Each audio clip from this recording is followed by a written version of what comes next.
From physical suffering to rational responsibility, the evolution of human freedom. Human freedom finds its most primal origin in struggle. Confronted by pain and the imperative to survive, our initial instinct is to recoil and cry out a raw, physical reaction to a hostile world. In this state, freedom is merely the uncontrolled expression of sensation, a desperate reflex for escape. This reactive existence, however, offers no lasting peace. A crucial transformation begins when we learn to discipline our senses and desires. As the clamor of the body quiets, the mind ascends. We transition from being passive subjects of physical impulse to active agents of reason. This is the shift from a life dictated by the dark, narrow logic of what feels good to one illuminated by the principles of what is right. A desire, for instance, to subjugate others and loot their resources may feel powerful in the moment, but reason reveals it as a primitive exercise of force that perpetuates a cycle of conflict and suffering. This ascetic self-mastery redefines freedom itself. It is no longer the liberty to follow every impulse, a path that inevitably leads back to struggle. True freedom becomes the rational governance of the self. This brings us to a core definition.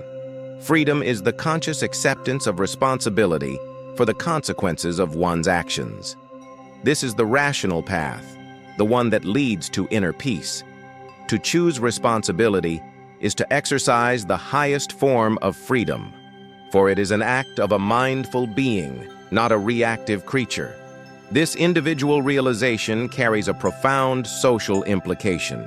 If genuine freedom is a rational achievement, we must acknowledge that not everyone begins from a position where self-mastery is possible. Circumstances of birth, poverty, and systemic disadvantage can chain a person to the world of desperate physical struggle, precluding the very reflection required for transcendence. Historically, this evolution of consciousness has been complex. Thinkers like Nietzsche charted a transformation from the original self, driven by passions, to a structured, self-legislating citizen, a concept shaped by centuries of religious and philosophical discipline. Yet, this hard-won rational freedom has often been co-opted. The declaration that God is dead signified humanity seizing the authority to define its own values. But this newfound autonomy was frequently distorted into a justification for materialism. The ownership of wealth, resources, and firepower became the new metric of freedom, adorning the material self rather than liberating the spirit.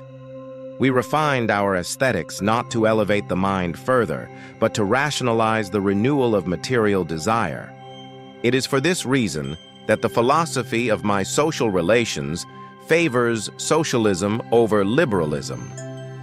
Classical liberalism, in its idealistic promotion of formal equality, often opposes the state interventions necessary to correct profound imbalances.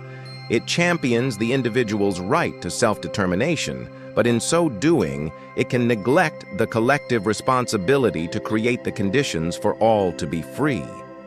Socialism, in contrast, rationally acknowledges our inequality in circumstance. It seeks, through legislation and social support, to lift individuals out of the debilitating conditions that prevent the pursuit of genuine rational freedom. It does not pretend we are all the same. Instead, it actively universalizes the possibility of peace. Its goal is to ensure that everyone, irrespective of their starting point, has the opportunity to reach a state where they can be truly free, not merely from external constraint, but from the internal tyranny of unreasoned desire.